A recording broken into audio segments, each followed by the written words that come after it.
Fantasy-based energy management flying principles. Is it possible that you have no idea how to fly an airplane? Until now, you've probably been flying wrong, and, well, wrong is the reason pilots experience loss of control, runway excursions, and other bad things too unmentionable to mention. At least that's the residual hallucination that you are left with after reading the FAA's newest chapter in the FAA's Airplane Flying Handbook titled Energy Management, Mastering Altitude and Airspeed Control. Apparently, using oversimplified and controversial maxims such as pitch for airspeed and power for altitude, or vice versa, renders you less capable of mitigating the hazards caused by unsafe or degrading energy states.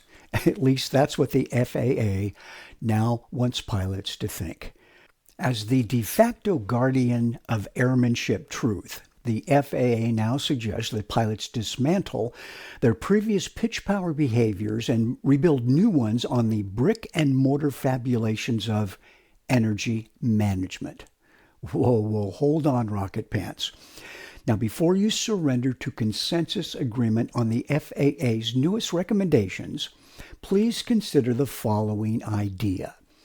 Using elevator or throttle, and that's pitch or power, to control the airplane's airspeed or altitude, you see, that's a personal technique, not a standardized procedure. You see, a procedure is a step-by-step sequence of actions that must be followed in a specific order to achieve a consistent result. In other words, following the items on a pre-landing checklist is the correct procedure you use prior to landing. A technique, on the other hand, is a particular way of or method of doing something skillfully or efficiently, often involving personal style or finesse. The way you trim the airplane, how smoothly you fly, and use the elevator and throttle, well, that is up to you. Two pilots can follow the same procedure, but use very different techniques in the process.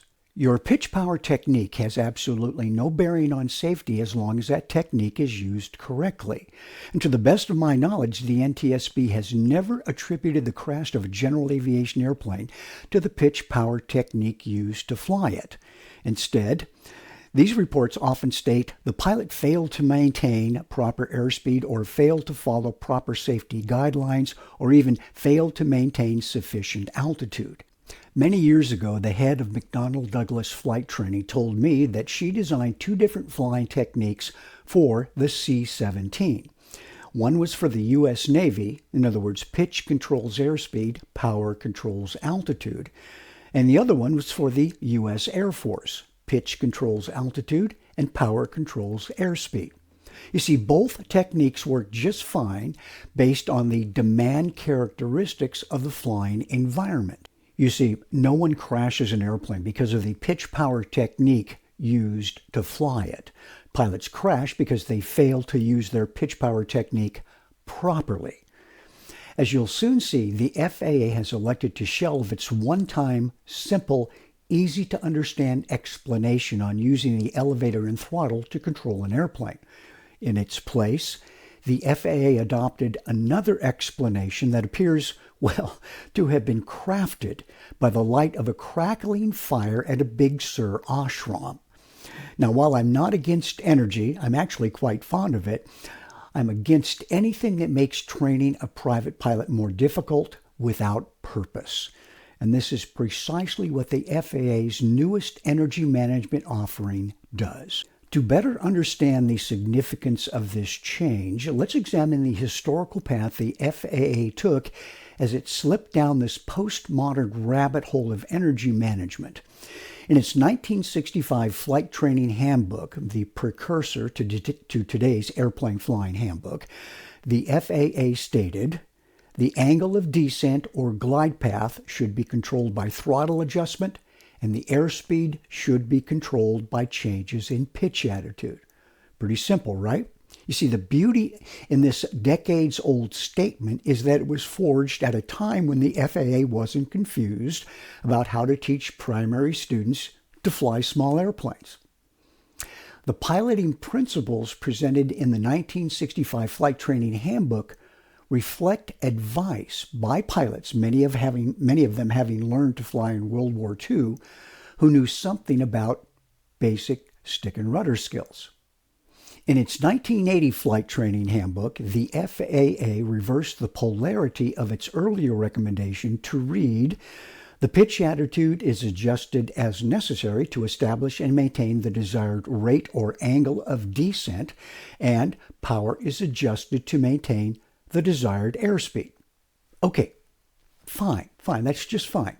The FAA did an about-face here, but it's still a solid offering, irrespective of whether or not it reflects your technique. Now, why did the FAA change its recommendation at that time? Well, apparently a significantly boisterous portion of the aviation population complained loud enough for the FAA to trim its sails and rewrite its handbook. No, this wasn't an admission that it had recommended the wrong technique over the years. Instead, it was mostly an act of political submission to those in the jet community who felt they knew better about how pilots should fly small airplanes. In fact, there's almost nothing about flying a jet that pertains to flying a small airplane, but almost everything about flying a small airplane pertains to flying jets. I remember these debates because I was teaching flight instructor clinics in about 1978 when these arguments raged, and raged they did.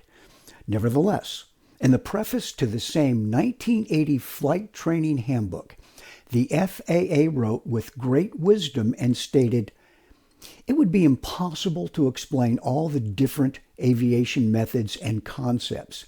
This handbook takes a selective approach and adopts a uniform method and concept for the purposes of simplification." Now, in my estimation, this is uncommon wisdom.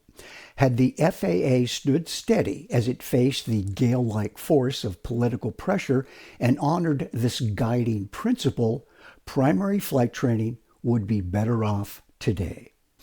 Unfortunately, over the next 2 decades, a series of unfortunate decisions at FAA headquarters dissolved the once solid and practical educational foundation on which flight training was originally built. With the turn of the century, control usage recommendations became vague. In the FAA's 2004 version of its Airplane Flying Handbook, and this is the replacement for the Flight Training Handbook, it dismantled its earlier pitch power control recommendations. In its place, the FAA asked pilots to embrace the following new "let's all get along" altitude and airspeed control advice. And this advice now reads, "The power and pitch attitude should be adjusted simultaneously as necessary to control the airspeed and the descent angle, or to attain the desired altitudes along the approach path." Now, do you see what happened here? Speaking in the quiet tongue of consensus, this recommendation promised to diminish the debate about how to control an airplane. After all, how can anyone argue about flight control usage if the flight controls do everything together while a single control appears apparently to do nothing? This recommendation, having educational contour but no instructional depth, stayed almost the same until 2021 when the FAA published its latest version of the Airplane Flying Handbook. In it, the FAA introduced a new chapter titled Energy Management, Mastering Airspeed and Altitude Control. And this chapter summed up the FAA's newest airspeed altitude recommendation as follows. The descent angle is affected by all 4 fundamental forces that act on an airplane: lift, drag, thrust, and weight. If all the forces are balanced out such that the net force on the airplane is 0, the descent angle remains constant in a steady state wind condition. The pilot controls these forces by adjusting the airspeed, altitude, power, and drag, flaps or forward slip. Stripped from the paragraph above is any hint of the specific elevator throttle behavior necessary to control an airplane. In its place, came vague energy management platitudes, hydraulic energy diagrams, and an energy map so cryptic that it encourages primary students to resist its interpretation. Over a period of 57 years, the FAA went from a practical how-to pitch power recommendation to one without any behavioral meat on its bones. In other words, it lacks any specific reference that suggests push that thing to change this thing. Now, it's clear that the FAA has forfeited its original intent of a uniform method and concept for the purposes of simplification and replaced it with one that is less likely to provoke debate on flight control usage. And there's the rub. In other words, it's all about trying to make everybody get along. Well, that always comes at a cost. For example, the FAA now defines the throttle as the total energy controller and the elevator as the energy distribution controller. That's right, I am not making this up.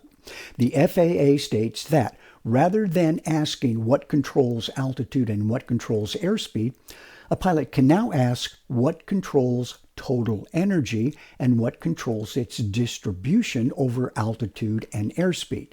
Huh? I honestly couldn't make this stuff up if I wanted to. Look out, Alice, you have visitors.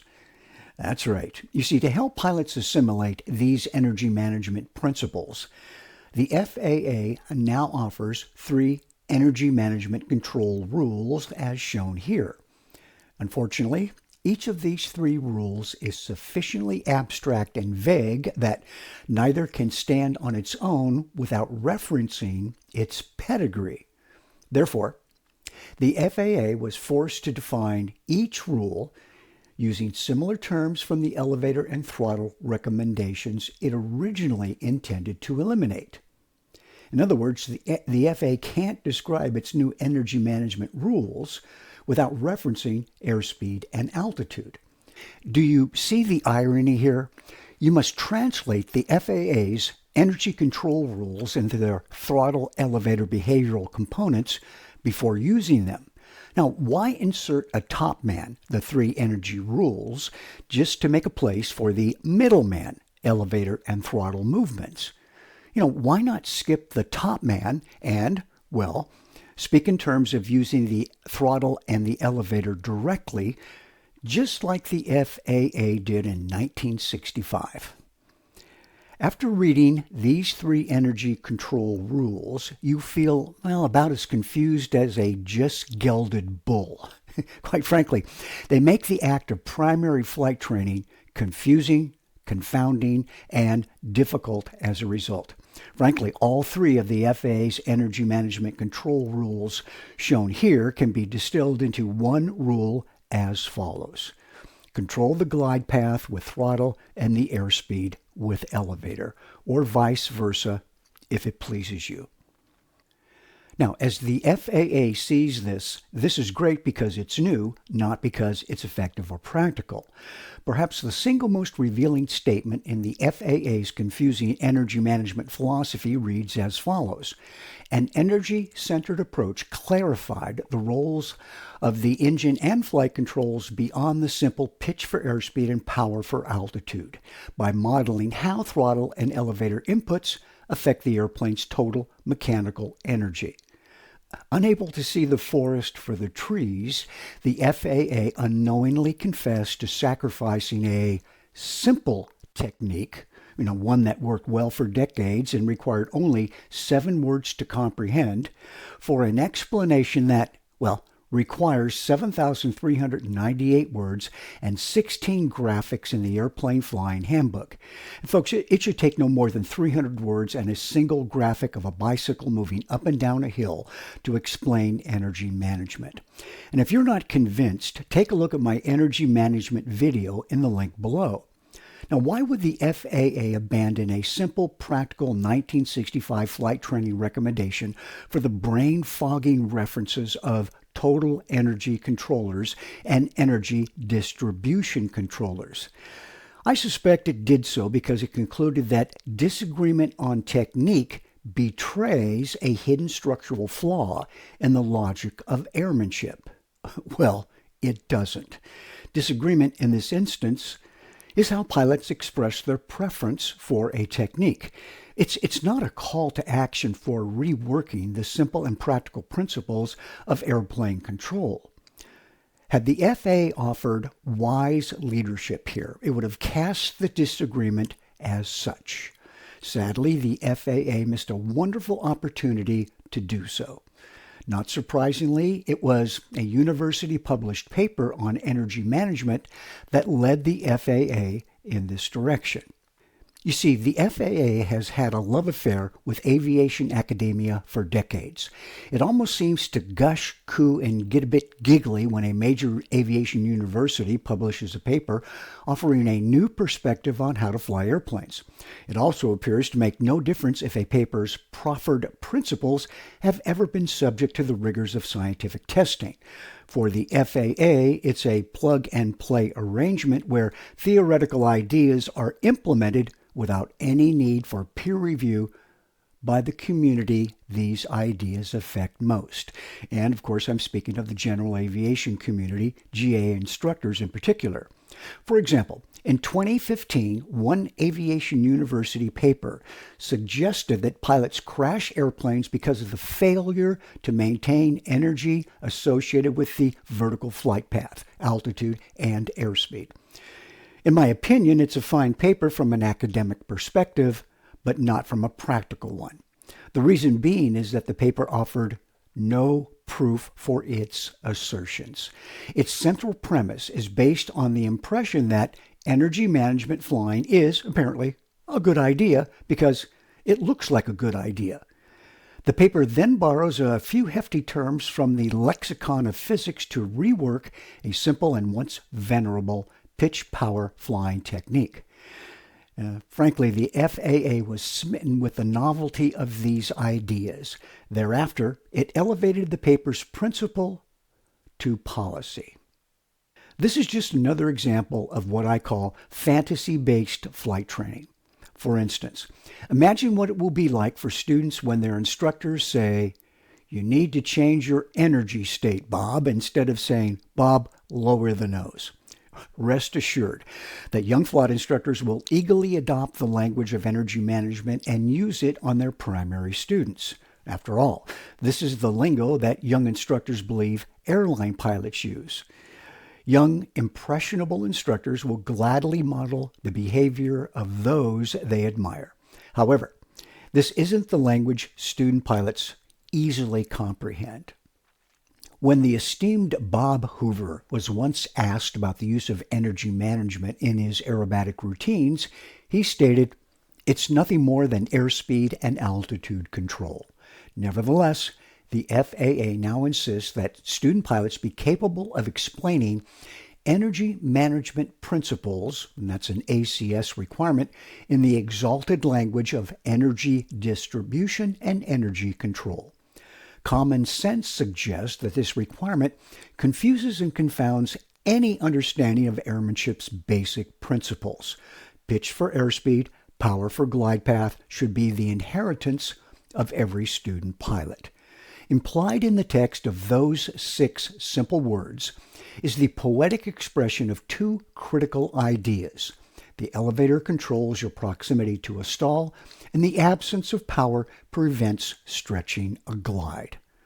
Neither of the FAA's 3 energy control rules alone or together conveys any relationship with angle of attack and glide path.